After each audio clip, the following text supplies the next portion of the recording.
It's Tuesday, it's February 24th. I'm Megan McKinney. This is Here First from IPR.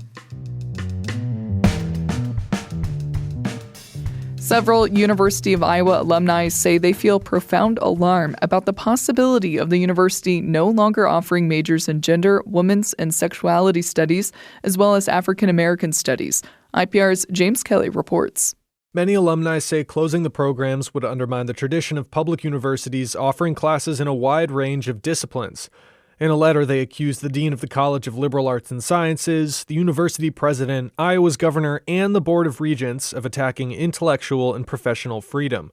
Christina Ortiz is one of the alumni who helped write the letter. A really important component of the major is, in part, just knowing that you're not alone, that you are part of this not just intellectual community, but actual real people in the community who are approaching things in the same way that you are and asking the same kinds of questions that you are. The letter comes after a statement from the university saying it's conducting a review of over a dozen undergraduate majors with low enrollment.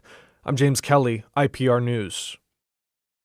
Separately, the University of Iowa is asking the legislature for nearly $4 million to boost the number of physicians in rural areas. IPR's Isabella Liu reports the plan includes scholarships for medical students who want to practice in rural parts of the state.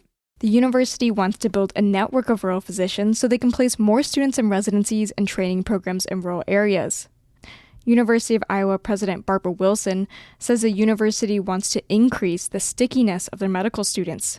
She says where students do their residency is the number one predictor if they'll stay to practice. It's not where they came from. It's not where they went to medical school. It's where is their residency. So residencies are costly, but they ensure that once you dig in for 2 or 3 years of a residency, all of a sudden you're going to love that community and you want to stay. The college also wants to double the number of student physicians on the rural medicine track over the next 4 years. I'm Isabella Liu, IPR News. Growers of fruits, vegetables, and other specialty crops are asking Congress for additional aid. The Trump administration's Farmer Bridge Assistance Program set aside $1 billion for specialty crops. The USDA says those payments have been delayed at least another month, but specialty crop growers say they already know it's not enough. The industry is asking lawmakers for an additional $5 billion in aid this spring.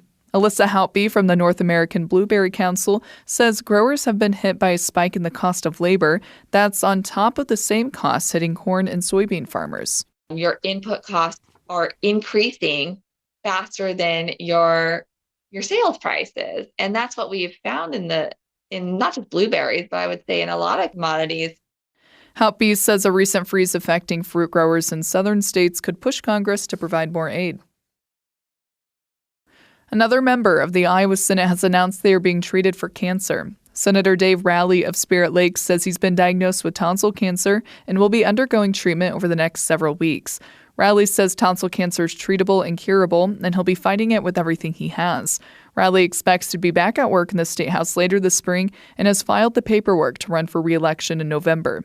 Senator Jack Whitver of Ankeny has been undergoing treatment for a brain tumor since mid-2024.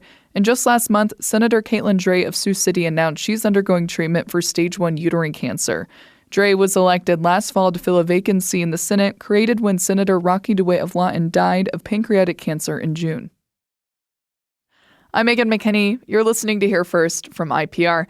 President Trump will deliver the first State of the Union address of his second term tonight to a joint session of Congress. You can hear it live tonight on our IPR news stations, or you can stream it live at IPR.org. It begins at 8 p.m. Have a great day.